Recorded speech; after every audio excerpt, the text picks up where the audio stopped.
Donald Trump a complètement changé d'avis et prévoit d'envoyer à l'Ukraine l'un des systèmes de défense aérienne les plus importants. Les États-Unis et l'Ukraine ont connu des mois mouvementés.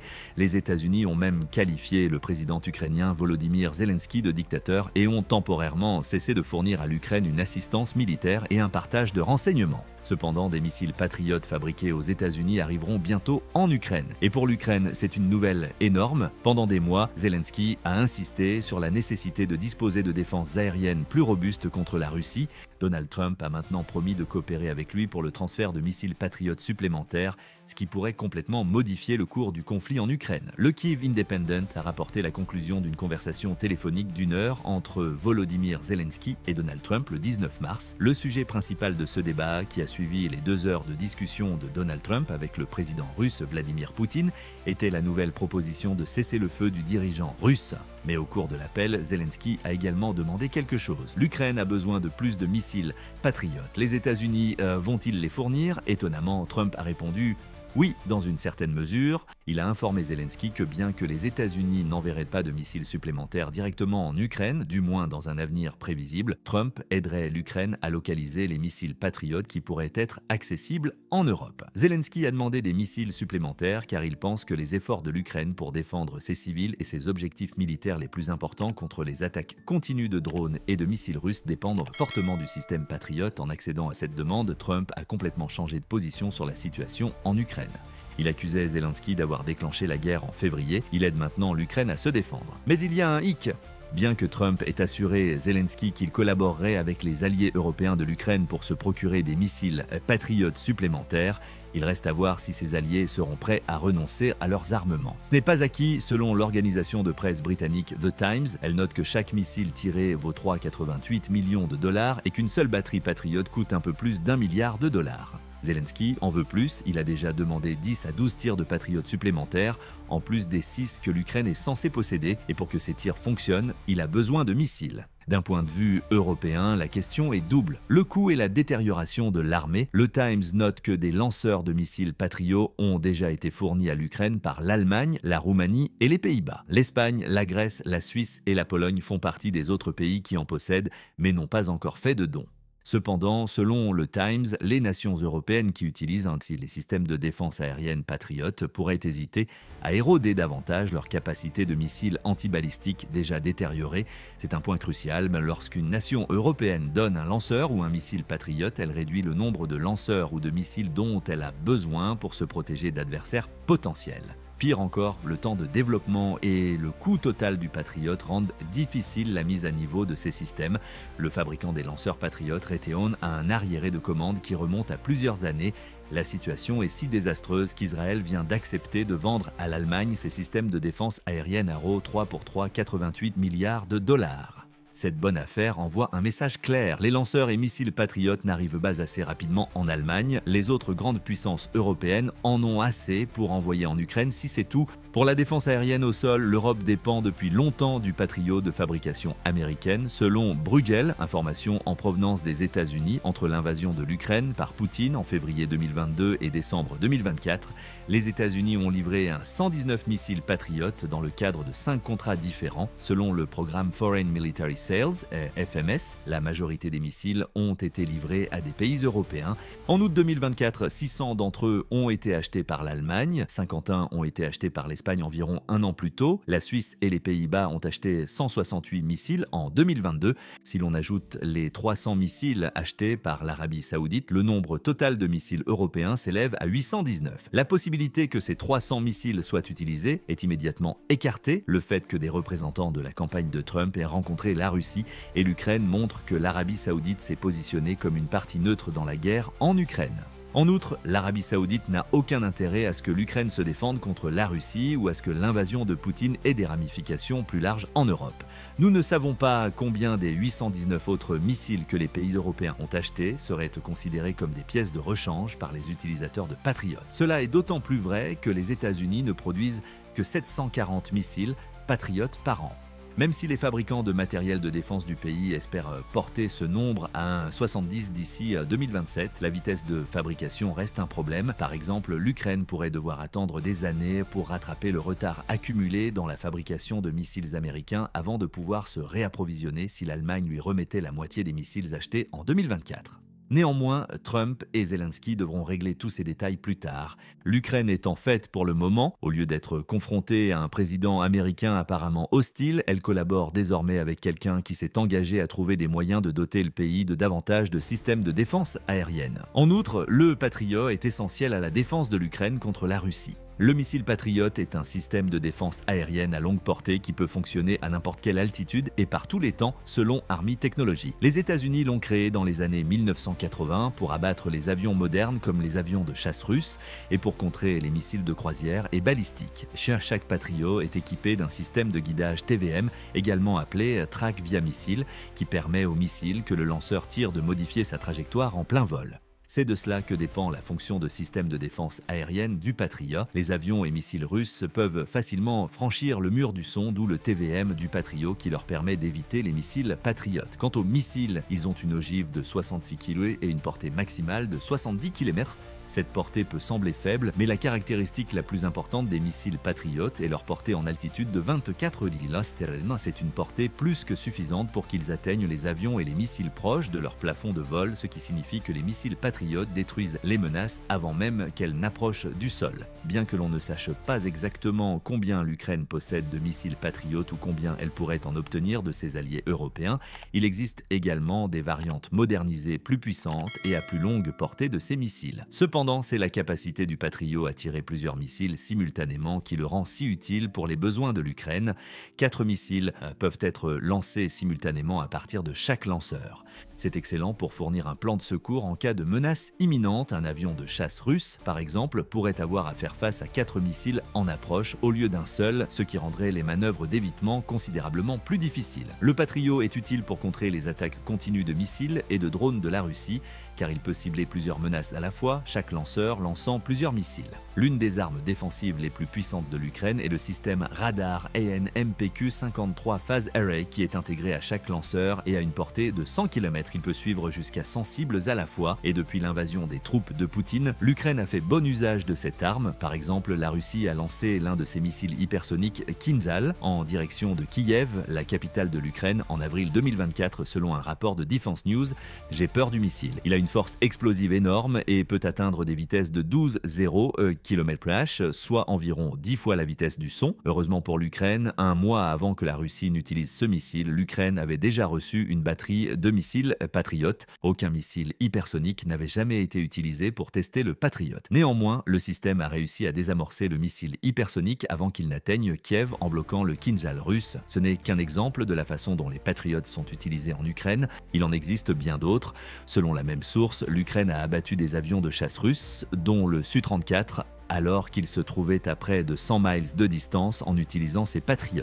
Elle s'est également montrée capable de gérer les attaques de drones et de missiles dont nous avons parlé précédemment, comme l'a montré le général 3 étoiles à la retraite Ben Hodges, qui a dirigé le système Patriot américain. Il s'agit d'un système très fiable selon les troupes de l'armée en Europe après l'annexion de la Crimée par Poutine. Les Ukrainiens ont pu le faire fonctionner avec une rapidité remarquable et plus étonnant encore, ils ont pu l'utiliser efficacement. Le désir de Zelensky d'obtenir davantage de missiles qui permettront à l'Ukraine d'utiliser efficacement le Patriot est-il justifié? Son appel à l'acquisition de 10 à 12 systèmes Patriot supplémentaires n'est guère surprenant. Le président ukrainien est conscient de l'importance que le Patriot a déjà eue pour la défense de son pays. Les attaques aériennes de la Russie contre des cibles militaires et civiles ukrainiennes seront réduites s'il y a davantage de systèmes et de missiles. En outre, elles allégeront la pression sur le terrain, libérant ainsi l'armée ukrainienne pour qu'elle puisse se concentrer sur les attaques incessantes de la Russie. Le revirement à 180 degrés de Trump est crucial pour l'Ukraine pour cette raison. Nous ne pouvons cependant pas nier que la Russie a connu un certain succès dans sa campagne contre le Patriot ukrainien. Malgré son impressionnante puissance, le système de défense aérienne n'est pas invincible. La Russie tente de contrer la menace des Patriotes depuis au moins juillet 2024. Selon le Kiev Independent, l'approche de la Russie est démontrée par des photos satellites prises depuis la base aérienne ukrainienne de Dointsev. Il est intéressant de noter que la Russie a été dupée par l'Ukraine à cette occasion. Poutine pensait que ses hommes avaient détruit les lanceurs et les avions patriotes, mais il s'agissait simplement de maquettes qui avaient été placées dans l'installation. À l'époque, le commandant de l'armée de l'air ukrainienne, Mykola Leshchuk, avait déclaré que l'adversaire avait moins d'Iskanders et que d'autres maquettes allaient arriver grâce à l'aide de tous, avec des maquettes d'avions et de systèmes de défense aérienne de haute qualité. Le Patriot représente une telle menace pour la Russie. Poutine dit à ses troupes de dépenser des munitions pour cibler de fausses copies du système de défense aérienne parce qu'il est tellement désespéré de les retirer de la bataille. L'Ukraine abuse de sa position. Malheureusement, il semble que d'autres attaques russes contre les systèmes patriotes aient été plus fructueuses. En octobre 2024, par exemple, la Russie a déclaré avoir frappé un système patriote. Elle a affirmé avoir détruit 2 sites de lancement de patriotes de fabrication américaine, ainsi que le radar et l'équipement de contrôle dont les lanceurs ont besoin pour tirer leurs missiles. L'armée bulgare affirme qu'après une frappe de précision le 15 décembre, 4 autres lanceurs patriotes ont été touchés. Le ministère russe de la Défense a déclaré avoir éliminé les lanceurs en utilisant un mélange de ces missiles Iskander-M, de drones et d'avions tactiques. La véracité de ces affirmations russes n'a pas été établie, mais elles avertissent Zelensky qu'il a besoin de plus de missiles et de lanceurs pour s'assurer que la Russie ne puisse pas affaiblir la menace des patriotes ukrainiens. À tout le moins, le changement radical de Trump devrait permettre à l'Ukraine de trouver plus facilement ces derniers. Pourquoi alors les États-Unis ont-ils décidé de fournir à l'Ukraine un soutien supplémentaire en matière de patriotes en ce moment, après des semaines de discorde entre Trump et Zelensky ? Après tout, il semblait que les deux hommes avaient été irrémédiablement éloignés l'un de l'autre pendant une grande partie du mois de février. Les deux avaient pourtant si bien commencé. Lorsque Trump a contacté Zelensky en juillet 2019 pour féliciter le président ukrainien nouvellement élu de sa victoire, les deux hommes étaient sans aucun doute en excellents termes. Trump est même allé jusqu'à déclarer que cet échange était un appel téléphonique parfait. Dans les années qui ont suivi, cependant, Trump a affirmé qu'il pouvait arrêter l'invasion de l'Ukraine par Poutine en une seule journée. En réponse, Zelensky a invité les États-Unis. Il lui faudrait 24 minutes pour convaincre le président Trump qu'il ne peut pas gérer cette guerre dans ce laps de temps s'il était le candidat à la présidence se rendant en Ukraine. De telles remarques ont semblé susciter de l'hostilité entre les deux hommes. Trump a commencé à travailler pour mettre fin à l'effusion de sang en Ukraine dès qu'il a été élu président. En conséquence, il a rencontré Poutine en Arabie Saoudite, mais Zelensky n'a pas été invité. Après que le président ukrainien a exprimé sa déception, l'amitié entre Trump et Zelensky a semblé se détériorer. Zelensky a un taux d'approbation lamentable, selon Trump, qu'il a également qualifié de dictateur sans élection. Il a même laissé entendre que l'Ukraine était la raison du conflit avec la Russie, insinuant que Zelensky avait eu 3 ans pour trouver un accord mais avait choisi de ne pas le faire. Puis vint la réunion à la Maison-Blanche le 28 février. Trump a dit à Zelensky au cours de cette conversation tendue qu'il jouait avec la Troisième Guerre mondiale et que ses actions étaient irrespectueuses envers la nation qu'il a soutenue bien plus que beaucoup ne le croient. À la suite de cette réunion, Trump a suspendu l'aide militaire à l'Ukraine et a immédiatement suspendu le partage des renseignements militaires américains. Le président des États-Unis semblait avoir pris ses marques dès la première semaine de mars. Il préférait la Russie à l'Ukraine dans toute négociation de paix. Cependant, Trump n'est que surprise.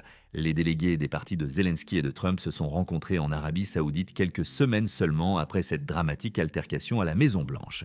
Poutine n'était pas invité cette fois-ci. Les deux parties sont sortis d'une discussion de plusieurs heures avec un accord de cessez-le-feu. Si Poutine acceptait les accords, tous les combats cesseraient pendant 30 jours. Les États-Unis assoupliraient également l'interdiction d'assistance militaire et de partage d'informations avec l'Ukraine, indépendamment des remarques de Poutine. Naturellement, le président russe a rejeté le cessez-le-feu, mais la raison pour laquelle Trump a peut-être changé d'avis est que cette réunion saoudienne entre les États-Unis et l'Ukraine a conduit à une conversation téléphonique entre Trump et Poutine. Poutine a proposé un cessez-le-feu partiel au cours de la conversation téléphonique, dans lequel la Russie et l'Ukraine accepteraient toutes deux de s'abstenir d'attaquer les infrastructures énergétiques de l'autre. Pour l'Ukraine, ces attaques ont été une cause majeure de problèmes. La Russie a utilisé des bombes, des drones et des missiles pour détruire environ 80% des infrastructures énergétiques ukrainiennes. Il serait extrêmement bénéfique pour l'Ukraine de mettre fin à ces attaques, ne serait-ce que pour 30 jours. Cela pourrait également être interprété comme un pas vers la paix que Trump cherche à établir. Bien que Trump ait été satisfait du résultat, Poutine a ensuite trompé le président américain. Tout cessez-le-feu a été rompu presque avant d'avoir commencé, selon le Kremlin qui a affirmé que Poutine avait ordonné une pause immédiate de toutes les attaques liées aux infrastructures énergétiques à la suite de l'appel entre Trump et le dirigeant russe.